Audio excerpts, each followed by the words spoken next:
Professor और किसान, सादगी की जीत। रेल गाड़ी अपनी पूरी रफ्तार से दौड़ रही थी।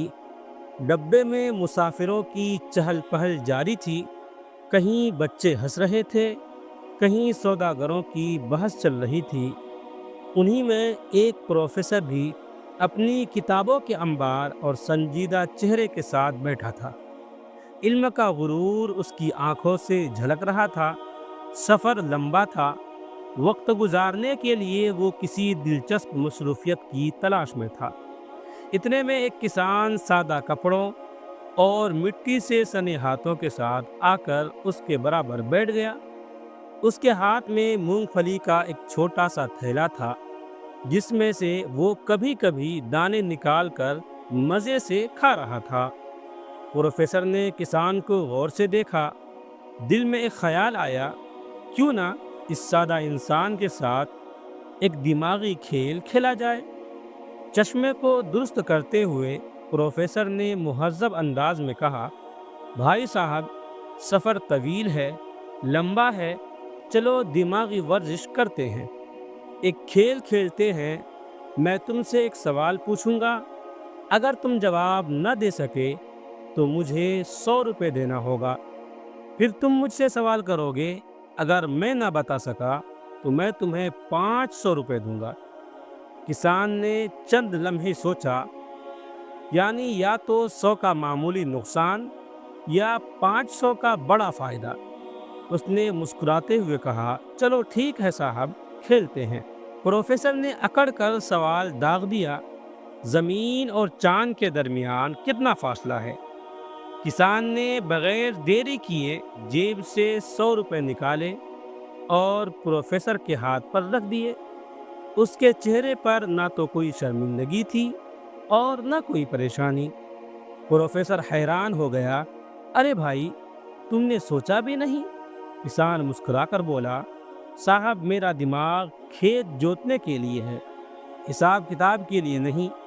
अब बारी थी किसान की। किसान ने शरारत भरी मुस्कुराहट के साथ पूछा, ऐसा कौन सा जानवर है जो पहाड़ चढ़ते वक्त 3 टांगों वाला होता है और नीचे आते वक्त 4 टांगों वाला? प्रोफेसर का चेहरा पलक झपकते ही संजीदा हो गया। उसने अपने दिमाग के तमाम खाने खोल डाले। कभी साइंस की किताबों की तरफ जहन दौड़ाया, कभी अदब के किस्सों को खंगाला, कभी फ़लसफ़े की गहराई में उतरने की कोशिश की, कभी इर्द गिर्द आस पास बैठे मुसाफिरों पर नजरें दौड़ाई, शायद कोई इशारा मिल जाए। लेकिन जितना वो सोचता उतना ही उलझता जाता। 15 मिनट की मुसलसल कोशिश के बाद थक हार कर उसने जेब से 500 रुपये निकाले और किसान के हवाले कर दिया। किसान को दे दिया।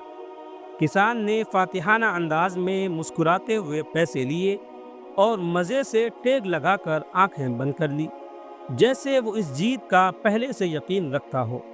मगर प्रोफेसर की अना ये बात हजम ना कर सकी। उसने किसान को हिलाया और बेचैनी से कहा, यार, कम अज कम बता तो दो, वो जानवर कौन सा है? किसान ने आंखें खोली, एक लंबी जमाई ली, जेब से 100 रुपये निकाले, प्रोफेसर के हाथ पर रखे और हंसते हुए बोला, मुझे भी नहीं पता साहब, और दोबारा आंखें मूंद कर सो गया। प्रोफेसर हैरत और गुस्से के मिले जुले जज्बात के साथ खामोश बैठ गया। रेलगाड़ी अपनी रफ्तार से दौड़ रही थी और प्रोफेसर खिड़की से बाहर वीरान नज़ारों को घूरते हुए अपनी किस्मत को कोस रहा था।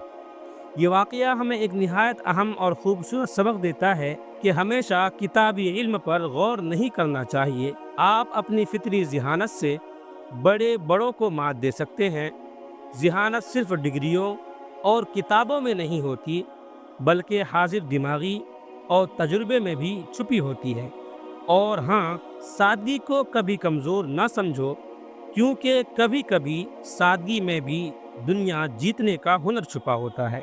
ये कहानी हमें हंसाते हंसाते ज़िंदगी का एक गहरा सबक सिखाती है कि इल्म के साथ साथ अक्ल भी ज़रूरी है, और बाज़ औक़ात एक किसान की मासूम सी चालाकी एक बड़े प्रोफेसर की सारी अकल पर भारी पड़ जाती है। ویڈیو اچھی لگے تو لائک کریں، کمنٹ کریں، شیئر کریں اور اس طرح کے مزید ویڈیوز کے لیے ہمارے چینل کو سبسکرائب ضرور کر لیں۔